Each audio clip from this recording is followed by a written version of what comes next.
I'm doing great. How are you? Very good. I'm starting to get into Christmas spirit now. So I'm Yeah. starting to wind down. Yeah. I've got my Nicolas Cage Christmas jumper on. So Ah, yeah, we've we've got to that time of the year. Um, great. so Everybody brings out the silly stuff. okay. Okay. Um, I've really enjoyed season one. I've really enjoyed what I've seen of season two so far. But what was it when you first kind of got that script through? What was it that initially attracted you to getting involved in this project? Well, there was so much fun research to do in this project. There was a whole season one that I got to enjoy and sort of draw from. But Detroit in the 80s, being Asian in Detroit in the 80s, there's a lot that comes with that. So there was, so for me, whenever I do the research and I prepare for these characters, that for me is the fun part. I have the most enjoyment from like doing, you can really go down the rabbit hole. But I had a lot of fun with this character because it's really so specific, right? We're coming off the heels of the murder of Vincent Chin, who was killed because of all the anti-Japanese, the anti-Asian sentiment against, the Japanese car manufacturers who were, being accused of taking jobs from the Detroit automakers. So, there was a lot of stuff about the climate in Detroit to have to sort of work in. But I think the writers make they do such a good job at giving you a taste of what was going on during that time period, because I think it really makes a difference. You have to understand the time and what was available to the characters at the time.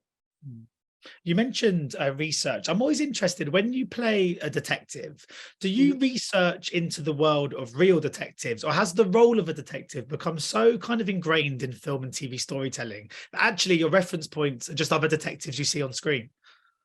Well, I think that I personally have done a lot of talking to actual policemen and women, especially women, because I'm interested to know what it's like to be a woman on the job as opposed to just a cop, right?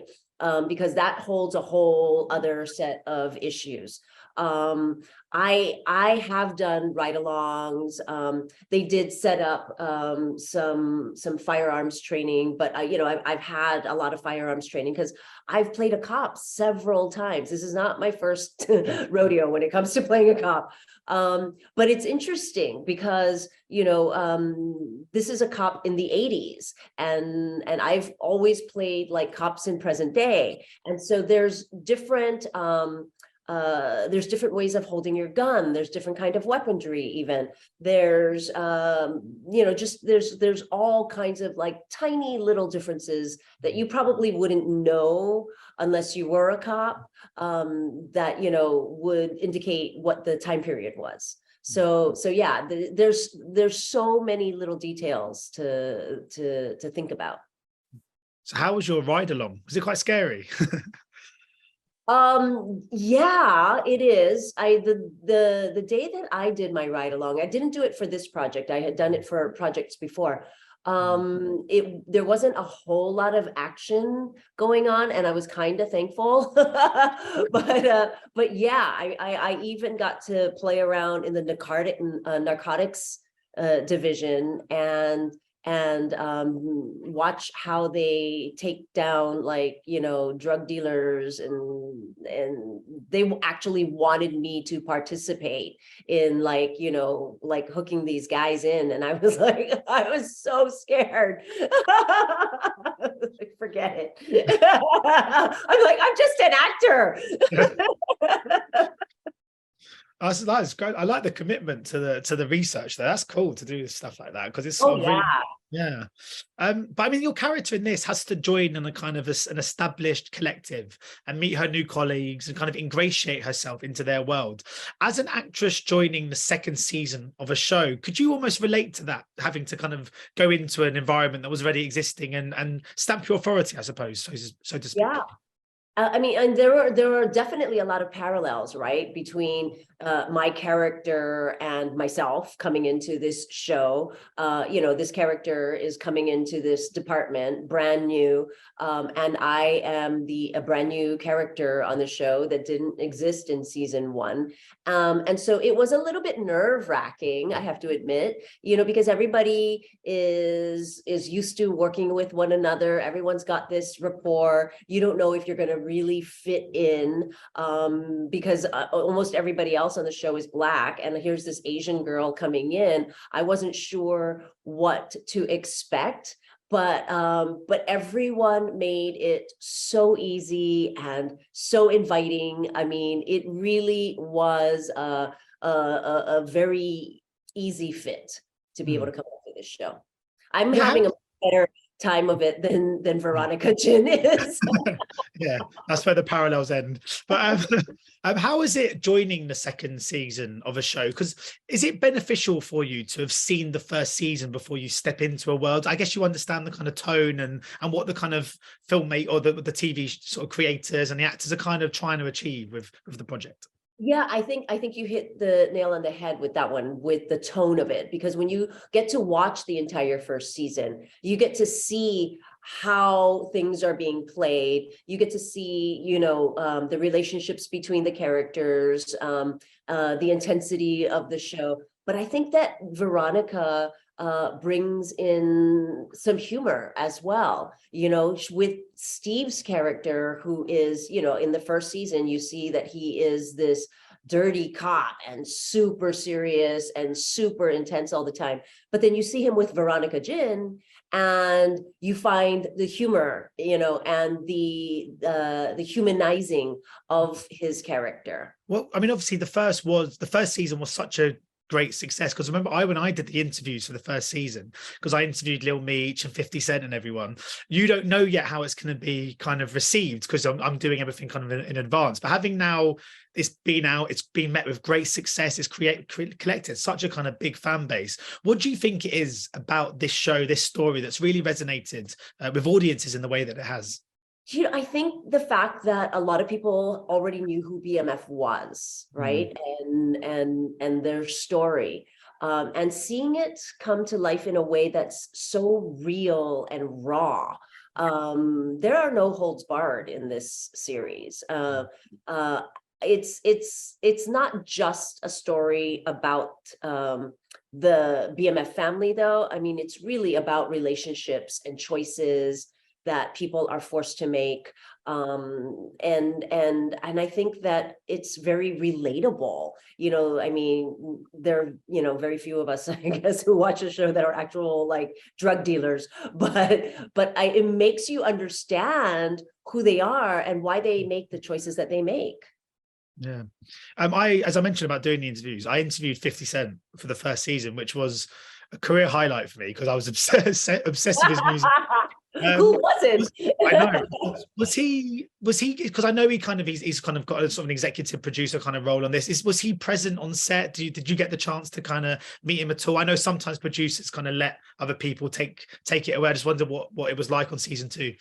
Well, I never got to see him on set myself. That doesn't mean he wasn't there, though. I'm sure that he was there on other days. I'm sure that he was especially there on days when, like Meech and Terry were on. But yeah, I have yet to meet him face to face. I'm looking forward to that. I was just going to ask if you call personally. I was just going to ask, do you, because I didn't know, do I call him 50? Is that his first No, name? right? Like, do I call him Curtis or 50? I didn't know. So I was just like, I just called him 50, like I've known him for years, It's like Sting. You call him Sting or Gordon? I don't know. Exactly. So I wanted to chat quickly as well about a sort of a potential kind of third season. Of course, this show, like I said before, it's been met with great success, which always means there could be more in the future. Having now been a part of it, are you keen to maybe see your character and this world explored further? Oh, I would love that. I mean, it's been such a great run. Season 2 is so awesome for this character. I mean, you see such a how do you say, like a troubled side to Veronica Jin. And you see, like, there's so much humor, but then there's also so much darkness, right, with this character. And I feel like we've only just scratched the surface in season 2. You know, I would love to see how she would develop in a season 3, season 4, season 5, you know. Let's just keep our fingers crossed that we can get to the next one. So what would you say then, having now sort of made this season, what's been the best and most kind of rewarding thing about being a part of this kind of talented ensemble? Well, you know, it was awesome to be able to come to a show that was already established, right? I had very little to do with, or very little responsibility of having to get this show to where it is. So, you know, that's one of the great things, I think, when you come into a show that's already established. But the most rewarding, I think, is just being able to work with such great, talented actors who are really good people as well. You know, I think that we've got a really good bunch here, and I have to say, Steve and I, who do most of our scenes together because we play partners on the show, we have so much fun. We have so much fun off camera that it's a miracle that we ever get anything done. we tend to work and record the scenes in between, you know, all the fun that we have. So for me, that's been the most rewarding, is you know, making these relationships and having fun doing the work.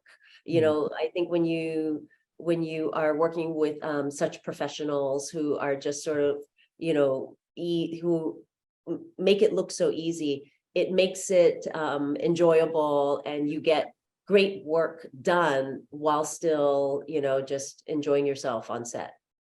Yeah, something that almost audience members don't take for granted, but enjoying yourself, actors enjoying yourself, making friends and having good experiences, that must be the best part of your job, I suppose. Yeah, you know, when you think about it, we get paid to play, right? We get paid to pretend, you know, like kids games. And we get to do what we love to do and get paid for it. And so, yeah, as actors, I think we are very, very lucky just to be able to do what we love to do, and then, you know, getting paid for it is just, you know, the cream on top. So my final question is, because I mean, we're talking about IMDb here, so the exactness of this remains to be seen, as I know they're not always reliable, but it had you down for like 140 projects across your career. Now, that might not be exactly right, but it'll be around that figure, which is an incredible achievement. So it's so prolific. My question really is, what drives you to work as hard as you do? And for the love of God, have you got any holidays planned? You know, for me, I don't feel like I've been working hard at all. You know, I've had a long career. Yes, maybe it might be 140. I've never counted, but it doesn't feel like I'm working myself to the bone, because I love so much what I do. And I'm the kind of actor where I am not working on so many projects that I start hating what I do. I think that happens sometimes when you're just so tired of doing it. I'm not there yet, because I don't have that kind of career where I'm doing projects back to back to back to back. I'm so grateful for everything I get. And I just love being on a set. I love working. I love developing characters, and I love just being around other creative people. So yeah, for me, it's not really about having to, you know, force myself to do this work, and the drive and the ambition. It just is me going along with the flow and enjoying the ride. Well, I think being busy and loving what you do is the perfect marriage, really, isn't it? Yeah, and I know that I'm so lucky to be one of the few people in the world who get to enjoy my work. Well, keep on enjoying it, because it's resulting in great characters and shows like this one. So thank you so much for your time today, and best of luck with the release of the series. And maybe we'll catch up again for the third one if it happens. That would be amazing. Thank you. Thank you so much. Bye-bye. Ladies and gentlemen, you're watching Hey, you guys! Hey, you guys, huh? Hey, you guys. Is that from the Goonies? It is indeed, yes. Nice. Hey, you